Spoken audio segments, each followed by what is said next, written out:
আমার প্রিয় ছাত্রছাত্রীরা, আজকে আমি আবার চলে এসেছি তোমাদের কাছে।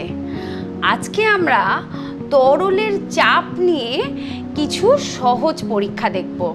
তোমরা তো জানো কঠিন পদার্থ চাপ দেয়। যেমন দেখো এই যে কাঁচি দিয়ে আমরা কোনো জিনিস সহজে কাটতে পারি। কি করে কেন কাটতে পারি না, কাঁচির এই ধারগুলোকে এই যে প্রান্তগুলোকে ভীষণ ধারালো করা হয়, কারণ এর ক্ষেত্রফলটাকে কমাবার জন্য, যাতে আমি যখন এর ওপরে বল প্রয়োগ করব আমার চাপটা বেশি পড়ে। সেই জন্য কাঁচি সহজেই কোনো বস্তুকে কেটে ফেলতে পারে। একই রকমভাবে জানো কি তরল পদার্থ চাপ দেয়।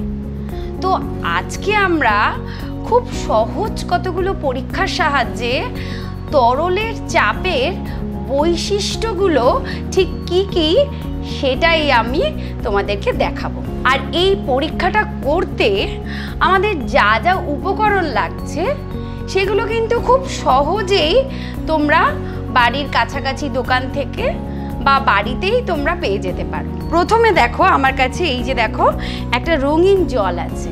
আমার কাছে একটু পটাশিয়াম পারম্যাঙ্গানেট ছিল, সেটাকে আমি জলের মধ্যে জাস্ট গুলে নিয়েছি যাতে তোমরা জলটা ভালো করে দেখতে পাও। আর আমার বাড়িতে একটা অ্যাকোরিয়ামের বাক্স ছিল, সেটার মধ্যে আমি জলটা নিয়েছি। তোমাদের বাড়িতে যদি না থাকে তোমরা এরকম প্লাস্টিকের বড় কোনো পাত্রের মধ্যেও জলটা রাখতে পারো। আমার কাছে একটা লেভেলিং পাইপ আছে। এটাকে আমি একটা পিচবোর্ডের ওপর তার দিয়ে আমি এটাকে ইউ আকৃতির করে আটকে নিয়েছি। এই জিনিসটাকে বলে ম্যানোমিটার। আমরা এর মধ্যে এক্ষুনি লিকুইড ভরবো। আর আছে একটা সিরিঞ্জ আর দুটো কাচের গ্লাসে দেখো আমি একটাতে প্লেন ট্যাপ ওয়াটার নিয়েছি আর একটাতে ট্যাপ ওয়াটারের মধ্যে একটু কিছুটা লবণ মিশিয়ে একটা সম্পৃক্ত জল করে নিয়েছি। এই কয়েকটা উপকরণের সাহায্যে আজকে আমরা পরীক্ষাগুলো দেখব। আমরা এই সিরিঞ্জের সাহায্যে এর মধ্যে আমরা আস্তে আস্তে এই লিকুইডটা ঢেলে দিচ্ছি। এমনভাবে ঢালতে হবে যাতে লিকুইড কালামটা কন্টিনিউয়াস থাকে, কোনো এয়ার গ্যাপ যাতে না থাকে। এই যে পুরো ব্যবস্থাটাকে বলে কি ওপেন এন্ডেড ম্যানোমিটার বা দুমুখ খোলা ম্যানোমিটার। এর এই মুখটাও খোলা আবার এই মুখটাও খোলা। এটাকে যদি আমি ডান বাহু বলি, এটাকে বাম বাহু, এবং দুটো বাহুই দেখো এয়ারের সংস্পর্শে আছে। আচ্ছা, এখানে দেখো আমি ওই কালার লিকুইডটা ভরে নিয়েছি এবং যদি খুব ভালো করে দেখো ডান বাহুতে তরল যে উচ্চতায় আছে, দেখো বাম বাহুতেও তরল কিন্তু সেই উচ্চতাতেই আছে। আর এইখানে আমি এয়ার বলে একটা মার্ক করে দিয়েছি।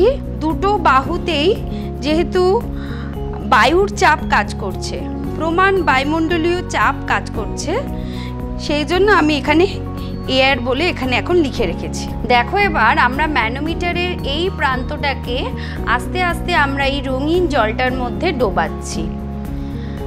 দেখো একটু ডোবালাম।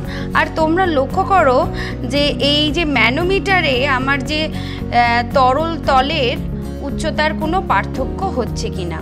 যে এই দিকে ডান বাহুতে দেখো লিকুইড লেভেলটা আস্তে আস্তে দেখো নিচের দিকে নামছে, আর বাম বাহুতে দেখো এটা উপরের দিকে উঠে গেছে অনেকটাই।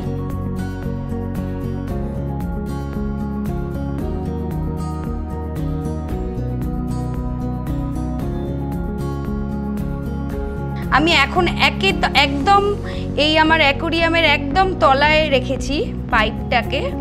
দেখো তখন কিন্তু এটা অনেকটাই ওপরে এসে গেছে। আগে এটা এখানে ছিল, এখান থেকে এতটা চলে এসছে। আসলে দেখো এই জলে ডোবানোর আগে এই টিউবটাতে পুরোটাই বাতাস ছিল।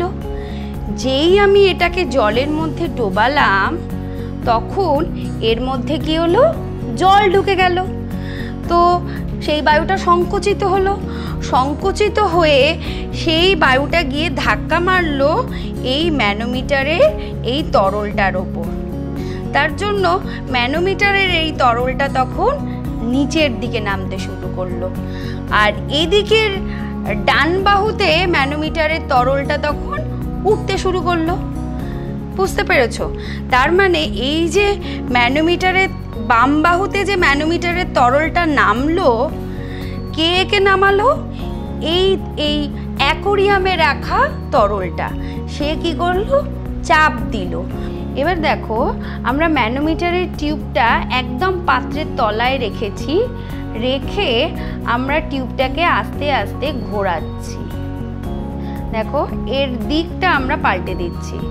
ম্যানোমিটারে দেখো তরল তলের কিন্তু কোনো পার্থক্য হচ্ছে না।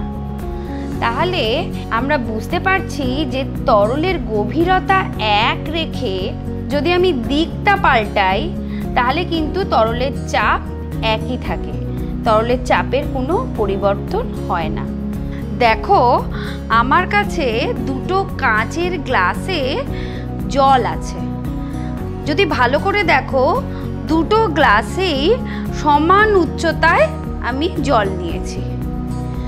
তো এটা হচ্ছে কলের জল, ট্যাপ ওয়াটার। তো আমরা কি করছি, এই একটা গ্লাসের জলে কিছুটা লবণ মিশিয়ে দিচ্ছি। দেখো, জলের মধ্যে নুন মেশালে তোমরা জানো জলের ঘনত্ব বেড়ে যায়। তো আমরা এখন দেখব যে এই লবণ মেশানো জলটা আর এটা হচ্ছে এমনি পরিষ্কার জল, এই দুটো জলই কি ম্যানোমিটারে সমান চাপ দেবে? এবার আমি এই সাধারণ জলের গ্লাসটার মধ্যে এই টিউবটাকে আমি পুরোটা ডুবিয়ে দিলাম। এখন দেখো ম্যানোমিটারের লিকুইডটা দেখো এতটা উঠে গেছে। এবার আমরা ওই লবণ জলটাকে নিয়ে আসছি, আবার আমরা এই ম্যানোমিটারের টিউবটাকে ডোবাচ্ছি। যদি খুব ভালো করে লক্ষ্য করো তাহলে দেখবে এখন কিন্তু ম্যানোমিটারের যে তরল তলের উচ্চতা খুব সামান্য বেড়েছে। কেন বেড়েছে? কারণ হচ্ছে এটা হচ্ছে লবণ জল, লবণ জলের ঘনত্ব বেশি, আর তরলের ঘনত্ব বাড়লে তরলের চাপ বাড়ে, সেটা আমরা এখানে পরিষ্কার দেখতে পেলাম। এই প্লাস্টিকের বোতলটা এবার আমরা একটা ফুটো করে নিলাম। এবার আমি এর মধ্যে কিছুটা জল ভরে নিচ্ছি। দেখো, ফুটো দিয়ে এখন জল পড়ছে। এইবার আমরা যদি এই বোতলটাকে অনেকটা উঁচুতে নিয়ে গিয়ে যদি এটাকে ছেড়ে দিই, তাহলে কি হবে বলো তো? জলটা কি এমনভাবেই পড়তে থাকবে? কি মনে হয়? 1 2 3।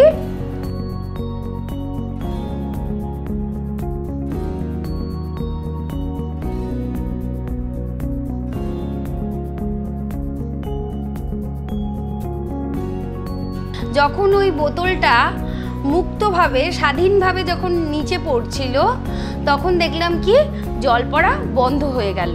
তার মানে যখন বোতলটা স্বাধীনভাবে মুক্তভাবে নিচে পড়ছে, সেই সময় তরলের কোনো চাপ কাজ করে না। তাহলে ছাত্রছাত্রীরা, আজকে আমরা কি শিখলাম? 1 নম্বর, তরলের চাপ গভীরতার উপর নির্ভর করে। গভীরতা যত বাড়ে তরলের চাপও ততটাই বাড়ে। 2 নম্বর, তরলের চাপ একই গভীরতায় সকল বিন্দুতে সমান। তার মানে গভীরতাকে একই রেখে যদি আমরা তরলের বিভিন্ন দিকে আমরা যদি দেখি, তাহলে তরলের চাপ একই থাকে। 3 নম্বর, তরলের চাপ ঘনত্বের ওপর নির্ভর করে। তরলের ঘনত্ব বাড়লে তরলের চাপ বাড়ে। তো বন্ধুরা, আজকের মতো টাটা। পরের ভিডিওতে আবার তোমাদের সাথে দেখা হবে।